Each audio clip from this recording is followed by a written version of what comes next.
আসসালামু আলাইকুম। ওয়ালাইকুম আসসালাম। কেমন আছেন আপনি? আলহামদুলিল্লাহ ভালো আছি ভাই। তো বর্তমানে কি অবস্থা? কেমনে চলেন? কেমনে সংসার চলে? এই তো যাচ্ছে কোনরকম। যতটুকুই যাচ্ছে ততটুকুই আলহামদুলিল্লাহ। আল্লাহ পাকের কাছে লাখো কোটি শুকরিয়া। যাক মালিকের কাছে শুকরিয়া আদায় করা দরকার। আপনাকে যে এত সুন্দর করে তৈরি করছে, এই সুন্দর অবশ্যই, পৃথিবীতে পাঠাইছে, তার কোনো তুলনা নেই। অবশ্যই। আসলে একটা প্রশ্ন আপনার প্রতি আমার আছে করার। আবার প্রশ্নের জবাব পারলে দিবেন, না পারলে নাই। তবে জীবনে চলার পথে কাউকে ভুলে থাকা, যার সাথে একসময় খুব চলাফেরা হতো, কথা হতো, ভালোবাসা হতো, আজ তাকে ভুলে থাকা কষ্টকর মনে হলেও তাকে ভুলে থাকতে হয়। এবং দ্বিতীয়ত কোনো মানুষ মরে গেলে তাকে ভুলে থাকা সম্ভব, কিন্তু বেঁচে থাকতে যদি কখনো কেউ অভিনয় করে তাকে ভুলে থাকা সম্ভব কিনা আপনার?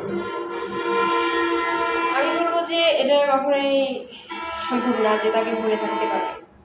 কারণ আমি যদি আপনার সাথে অভিনয় করে থাকি সো আপনি কিন্তু আমার সাথে রিলেশন করছেন। সেটা হাজব্যান্ড ওয়াইফের হোক বা রিলেশন ক্ষেত্রে হোক। তো আমি বলবো যে না, যে রিয়েল ভালোবাসছে তার মনে সারাটা জীবন থাকবে মৃত্যুর আগ পর্যন্ত। যে সময়টা সে নিঃশ্বাস ত্যাগ করবে সেই সময়টাও সেই ব্যক্তির কথা মনে করবে যে যাকে রিয়েল ভালোবাসছিল।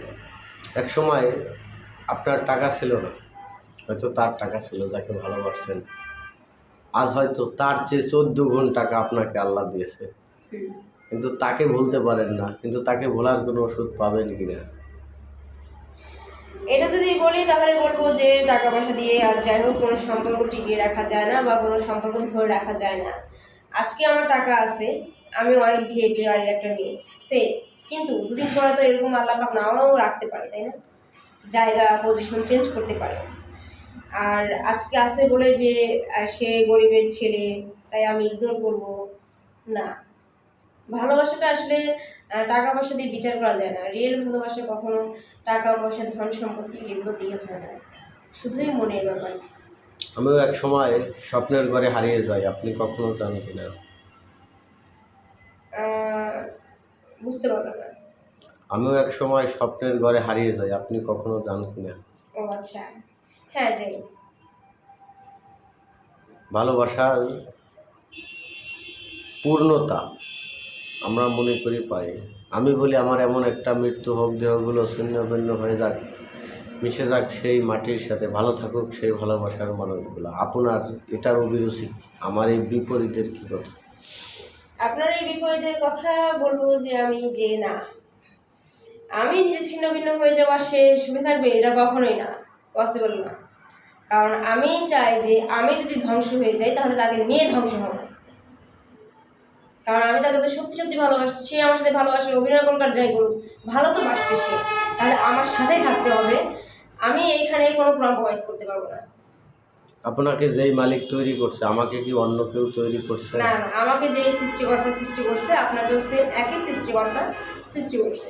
আপনার আল্লাহ আর আমার আল্লাহ এর ভিতরে কোনো পার্থক্য আছে কি? না না না, এটা হিন্দু বৌদ্ধ খ্রিস্টান ডোম চারাল যা আছে এভরিথিং, আমরা হচ্ছে দেখা যাচ্ছে মুসলিম তাই আমরা আল্লাহ বলি, তারা হচ্ছে খ্রিস্টান তাই গড বলে, কিন্তু সেম একজনই মালিক। আমি যাকে চাই সে আমাকে চায় না, তারপরেও তাকে চাই। এরই নামই ভালোবাসা, এরই নাম মন লাইলি মজনু শিরি ফরহাদ, সেম এরা তো এই কাজটাই করছে, তাই না? মন থেকে চাওয়া মানুষগুলোকে কখনো ভোলা যায় না। রিয়েল।